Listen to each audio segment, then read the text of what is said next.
वर्ग समीकरण या प्रकरणावर आधारित 3 गुणांचे महत्त्वाचे प्रश्न जे की बोर्ड परीक्षेला विचारले जाऊ शकतात। नमस्कार, स्वागत आहे तुमच्या आवड गणिताची या चॅनल मध्ये। आज आपण या ठिकाणी बोर्ड परीक्षेला विचारले जाणारे वर्ग समीकरणे या प्रकरणातील 3 गुणांचे प्रश्न कोणत्या पद्धतीचे असू शकतात ते या ठिकाणी बघणार आहे। त्यामुळे व्हिडिओ शेवटपर्यंत बघा।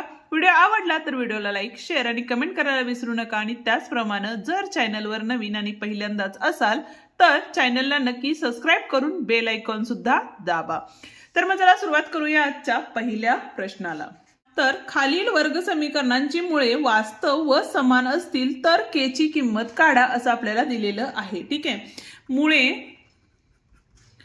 वास्तव व समान असतील तर समान आहेत। ठीक आहे, म्हणून आपण काय घेणार आहे, बी वर्ग वजा 4ac बरोबर काय घेणार आहे, 0 घेणार आहे। म्हणजे डेल्टाची किंमत ही काय असती, 0 असती। बरोबर आहे। आता दिलेलं समीकरण काय आहे बघा, इथं समीकरण kx कंसात x वजा 2 अधिक 6 बरोबर 0, ह्याला नंबर 1 टाकला तरीही चालेल। आता हे सोडवून घेऊया।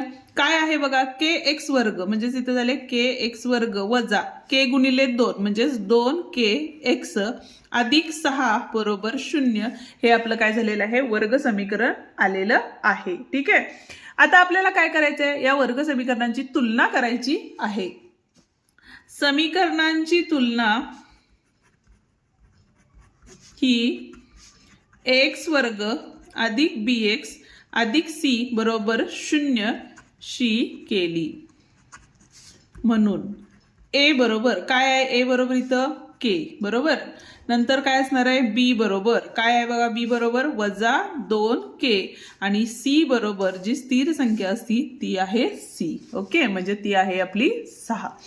ठीक आहे, आता आपल्याला काय करायचं आहे या ठिकाणी, तर यामध्ये वरचे जे समीकरण आहे त्यामध्ये आपल्याला किमती टाकायची आहेत, किंवा हे जे वाक्य होतं तुम्ही इथं लिहिलं असतं तरी चाललं असं, मुळे वास्तव व समान आहेत म्हणून बी वर्ग वजा 4ac बरोबर 0, म्हणून 1 वरून काय येणार आहे, 1 वरून, तर बी वर्ग वजा 4ac बरोबर 0। ठीक आहे, आता काय करता येईल बघा, यामध्ये आपल्याला बी ची किंमत काय आहे आपली, वजा 2k चा वर्ग वजा 4, ए ची किंमत किती आहे, k आहे, सी ची किंमत किती आहे 6 बरोबर 0। ठीक आहे, आता 2 चा वर्ग हा काय असतो 4 आणि वजा 2 चा वर्ग हा सुद्धा काय असतो, अधिक असतो। बरोबर आहे। आता k चा वर्ग k वर्ग वजा इथं बघा साइन चौक 24k बरोबर किती आले, 0 आले। ठीक आहे, आता या दोघांचे सामायिक काय आहे, 4k आहे। बरोबर आहे, आणि आतमध्ये काय असणार आहे, k वजा 4 सख्ख 24 म्हणजे तर 6 आले आणि बरोबर काय आले, 0 आले। बरोबर, म्हणून 4k बरोबर 0 आणि दुसरं काय असणार आहे, k वजा 6 बरोबर 0 आलेलं आहे।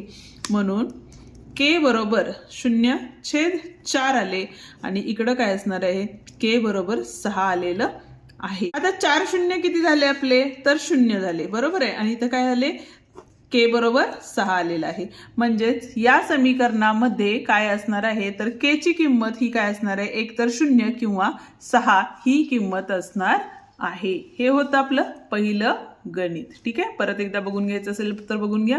या ठिकाणी आपल्याला मुळे वास्तव आणि समान दिलेले आहे, त्यामुळे बी वर्ग वजा 4ac अशी किंमत आपण ठिकाणी काढली। त्याच्यानंतर काय केलं आपण, बी वर्ग वजा 4ac मध्ये a, b आणि c च्या किमती टाकल्या आणि त्याच्यावरूनच आपण काय केलं, k ची किंमत या ठिकाणी काढलेली आहे।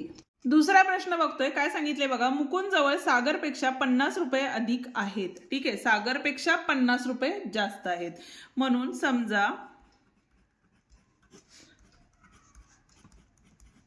सागर जवळ किती आहेत, x रुपये, म्हणून मुकुंद जवळ किती असणार आहेत, तर सागरपेक्षा 50 रुपये म्हणजे x अधिक 50 रुपये आहेत। ठीक आहे, आता ज्या वेळेला शाब्दिक उदाहरण आपण सोडवतो त्यावेळेला एक एक वाक्य वाचायचं असतं आणि त्याच्यावरूनच ते गणित सोडवत जायचं असतं, म्हणजे सोडवायला सोपं जातं। ठीक आहे, आता या ठिकाणी बघा, त्यांच्या जवळील रकमांचा गुणाकार 15,000 असेल तर प्रत्येकाजवळ रक्कम किती असं आपल्याला विचारलेलं आहे। म्हणून दिलेल्या अटीवरून काय असणार आहे अट, दोघांचा गुणाकार आहे. सागर जवळ असणारे रुपये गुणिले मुकुंद जवळ असणारे रुपये बरोबर 15,000. ठीक आहे. आता इथं गुणाकार केला तर इथं बघा x वर्ग अधिक 50x झाले, कारण ह्या एक्सनी एकदा ह्या एक्सला गुणलं आणि एक्सनी एकदा 50ला गुणले. बरोबर आहे. बरोबर किती आहेत आपले 15,000. आता त्यामुळे काय झालं बघा, इथं x वर्ग अधिक 50x वजा 15,000 आलेलं आहे आणि बरोबर काय आलेलं आहे या ठिकाणी 0 आलेलं आहे. तर या ठिकाणी बघा 15,000चे अवयव हे काय पडतील तर 150 गुणिले काय करूया आपण इथं 100 करूया. ठीक आहे. पण आपल्याला गुणाकाराचं चिन्ह वजा आणायचं आहे, त्यामुळे इथं आपण छोट्या संख्येला वजा चिन्ह दिलं तरीही चालतं. सोप्या पद्धतीने अवयव पाडून मग या पद्धतीने लिहू शकता. ठीक आहे. आता या ठिकाणी काय येणार आहे बघा, x वर्ग अधिक 150x वजा 100x वजा 15,000 बरोबर काय आलेलं आहे इथं 0 आलेलं आहे. ठीक आहे. आता काय करतो आपण, 2-2चे ग्रुप्स करतो. आता काय होईल बघा, यातला एक x बाहेर राहिला, आतमध्ये x अधिक 150 आले, वजा 100 बाहेर काढले, आतमध्ये काय राहिले x अधिक 150 बरोबर 0 आले. ठीक आहे. आता दोन कंस तयार झाले, एक पहिला x अधिक 150 आणि दुसरा काय आपला x वजा 100 बरोबर 0. ठीक आहे. आता आपण काय करतो, कंस सेपरेट करतो, म्हणजेच x अधिक 150 बरोबर 0 किंवा x वजा 100 बरोबर 0 आले. ठीक आहे. म्हणजेच x बरोबर किती आले आपले वजा 150 झाले आणि इथं आले आपले x बरोबर अधिक 100 आले. ठीक आहे. पण आता आपल्याला दिलेला प्रश्न जो आहे तो काय आहे, आपला रकमेचा प्रश्न आहे, त्यामुळं काय करणार आहे आपण, तर रक्कम ही ऋण नसते म्हणून x बरोबर 150 आहेत वजा 150 आहेत ते असणार आहे का, नाही. बरोबर आहे. म्हणून काय झालं बघा, तर सागर जवळ आपण काय घेतले होते, x रुपये मांडले होते. बरोबर आहे. म्हणून सागर जवळ किती आहेत 150, सागर जवळ 100 रुपये आहेत व कोणाजवळ काढायला सांगितलं होतं आपल्याला, मुकुंदकडे काय होतं आपले, मुकुंदकडे किती असणार आहेत बघा, तर सागरपेक्षा 50 रुपये जास्त आहेत. म्हणून आपण या ठिकाणी घेणार आहे x अधिक 50 म्हणजेच काय झाले आपले, तर 100 अधिक 50 म्हणजेच किती झाले आपले 150 रुपये आहेत. ठीक आहे. हा होता आपला दुसरा प्रश्न. ठीक आहे. आता जाऊया आपण तिसऱ्या प्रश्नाकडे. पुढचा म्हणजे तिसरा प्रश्न आपण या ठिकाणी बघत आहोत, जो की अत्यंत सोपा प्रश्न आहे, पण मुलांना तो हार्ड वाटतो, पण तो सोप्या पद्धतीने कसा सोडवायचा ते आपण बघूया. पण त्याआधी अजूनही व्हिडिओला लाईक केलं नसेल तर व्हिडिओला लाईक करा आणि तुमच्या मित्रांनाही आपले व्हिडिओ शेअर करा, जेणेकरून त्यांनाही आपल्या या व्हिडिओचा फायदा होईल. ठीक आहे. आता गणित तर या ठिकाणी लिहिलेलं आहे. आता पहिल्यांदा बघा, कर्णी 3 गुणिले पहिल्या आणि तिसऱ्या संख्येचा गुणाकार करतो आपण. किती आहे, वजा 2 कर्णी 3 आहे, यांचा गुणाकार केला तर इथं बघा कर्णी गुणिले कर्णी काय असतं, तीच संख्या येते, म्हणजे 3 आले आणि इथले हे वजा 2 म्हणजेच किती झाले आपले वजा 6. आता आपल्याला असे अवयव पाडायचे आहेत, तर गुणाकार हा वजा 6 आला पाहिजे, पण बेरीज वजाबाकी केली तर 2 कर्णी 2 ही संख्या यायला हवी आहे. आता ती कशी येईल बघा, तर ते या ठिकाणी 3 कर्णी 2 आणि या ठिकाणी नुसते कर्णी 2 घेतले तर कर्णी 2 2 आले, 3 दोन्ही 6 आले. पण आता वजा चिन्ह आणायचं म्हणजे एका छोट्या संख्येला वजा चिन्ह देऊ शकतो आपण. त्या संख्या आपण या ठिकाणी घेतल्या तर इथं बघा कर्णी 3 x वर्ग, नंतर आता याच्या जागेला आपण ह्या दोन संख्या टाकतो, म्हणजेच काय आले बघा, अधिक 3 कर्णी 2 x वजा कर्णी 2 x वजा 2 कर्णी 3 बरोबर 0. ठीक आहे. पण आता एक काम करू आपण, तर जर समजा आता इथं कर्णी 3 आहे, 3 म्हणजेच काय असते, कर्णी 3 असते, म्हणजे कर्णी 3 जर बाहेर काढलं तर आतमध्ये काय राहिले, इथं x आहे म्हणजे x सुद्धा आपण बाहेर काढू शकतो. म्हणजे काय राहिले बघा, x अधिक, आता इथल्या कर्णी 3 एक बाहेर गेलेला आहे. बरोबर आहे. म्हणजे आतमध्ये अजून एक कर्णी 3 आणि गुणिले कर्णी 2 म्हणजेच किती आले, कर्णी 6 या ठिकाणी आलेलं आहे. त्याच पद्धतीने इथं वजा चिन्ह आहे म्हणून वजा बाहेर काढलं, इथं कर्णी 2 आहे, इथं 2 आहे, म्हणून ह्यातलं एक कर्णी 2 बाहेर निघू शकतो. त्यामुळे आतमध्ये काय राहिले बघा, x अधिक, आता हे वजा आहे त्यामुळे वजा बाहेर काढलेलं आहे, त्यामुळे इथलं चिन्ह अधिक झालं. हे कर्णी 2 म्हणजे 2 कर्णी 2 बाहेर काढले म्हणजे इथं राहिले काय कर्णी 2. कर्णी 2 गुणिले कर्णी 3 म्हणजेच कर्णी 6 बरोबर 0. म्हणजेच काय झाले बघा x अधिक कर्णी 6 आणि दुसऱ्या कंसात कर्णी 3 x वजा कर्णी 2 बरोबर 0. म्हणून x अधिक कर्णी 6 बरोबर 0 आणि दुसरं काय असणार आहे कर्णी 3 x वजा कर्णी 2 बरोबर 0. म्हणून x बरोबर वजा कर्णी 6 किंवा x बरोबर काय येईल आपलं तर 2/3 कर्णी येणार आहे.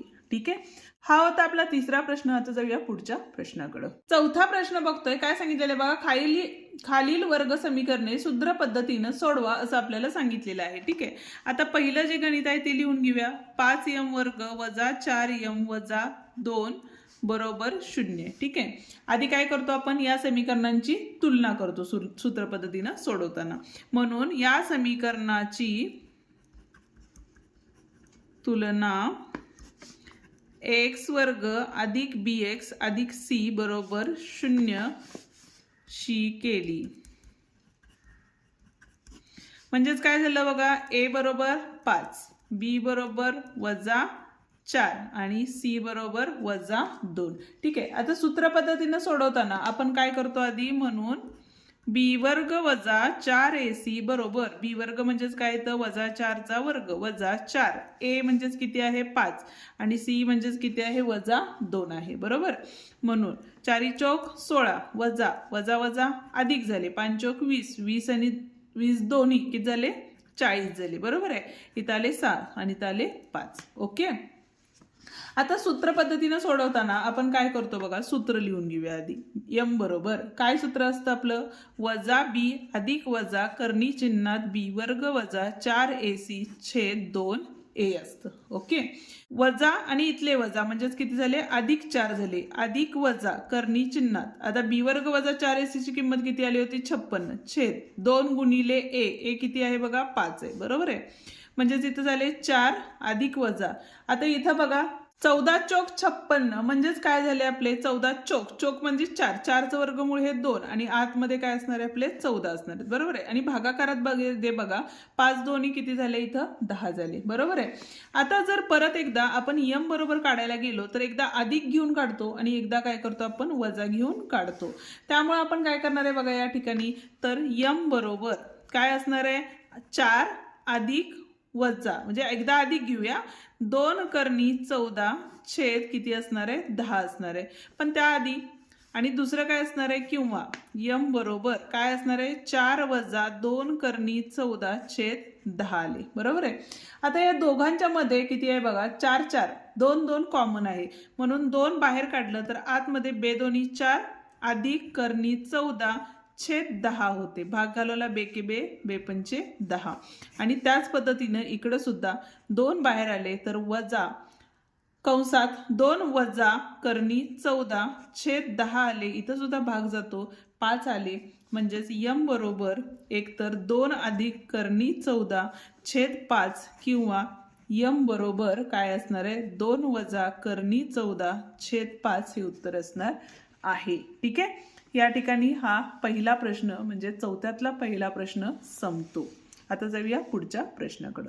आता त्यातलाच बी प्रश्न आहे y वर्ग अधिक 1/3y बरोबर 2 आहे.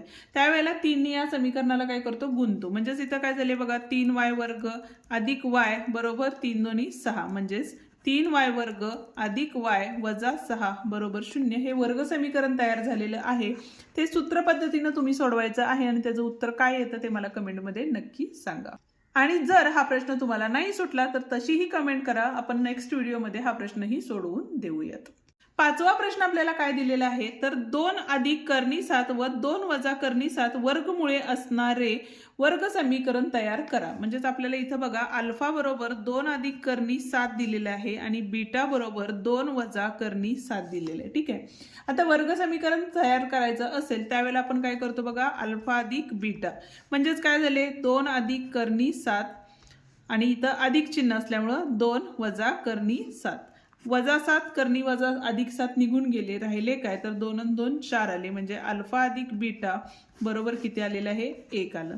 त्याच पद्धतीने आपण काय करणार आहे, अल्फा गुणिले बीटाची किंमत काढली तर या ठिकाणी बघा 2 अधिक करणी 7 आणि दुसऱ्या कंसात 2 वजा करणी 7 आले. तर या ठिकाणी बघा ए अधिक बी ए वजा बी म्हणजेच ए वर्ग, म्हणजेच काय आले 2चा वर्ग वजा करणी 7चा वर्ग. 2चा वर्ग हा 4 आला, वजा करणी 7चा वर्ग हा काय असणार आहे 7 आलेला आहे, आणि मधलं वजा चिन्ह आहे त्यामुळे ते तसेच राहणार आहेत. ठीक आहे. अधिक वजा वजा मोठ्या संख्येचं चिन्ह म्हणून 7तनं 4 गेले, 3 राहिले, वजा चिन्ह येणार आहे. ही आली आपली अल्फा आणि बीटाची किंमत. ठीक आहे.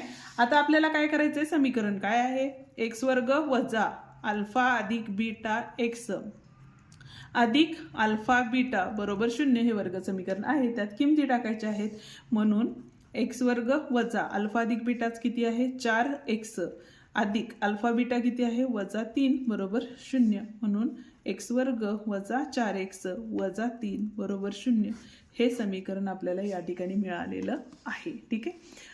अशाच नवनवीन गणितासाठी आणि अशाच नवनवीन व्हिडिओसाठी आपल्या चॅनलला नक्की सबस्क्राईब करा, कारण उद्याच्या भागात आपण 4 मार्कांचे जे प्रश्न आहेत ते सोडवणार आहे. ठीक आहे. चॅनलवर नवीन आणि पहिल्यांदाच असाल तर चॅनलला नक्की सबस्क्राईब करा आणि बेल आयकॉन सुद्धा दाबा, जेणेकरून आपल्या नवीन आलेल्या व्हिडिओची नोटिफिकेशन तुम्हाला लवकरात लवकर मिळेल. त्याचप्रमाणे तुम्हाला इयत्ता 10वीचे ब्राकीचे प्रकरण बघायचे असतील तर त्याची ही लिंक खाली आपण डिस्क्रिप्शनमध्ये देत आहोत, ते प्रकरणही तुम्ही बघू शकता. धन्यवाद.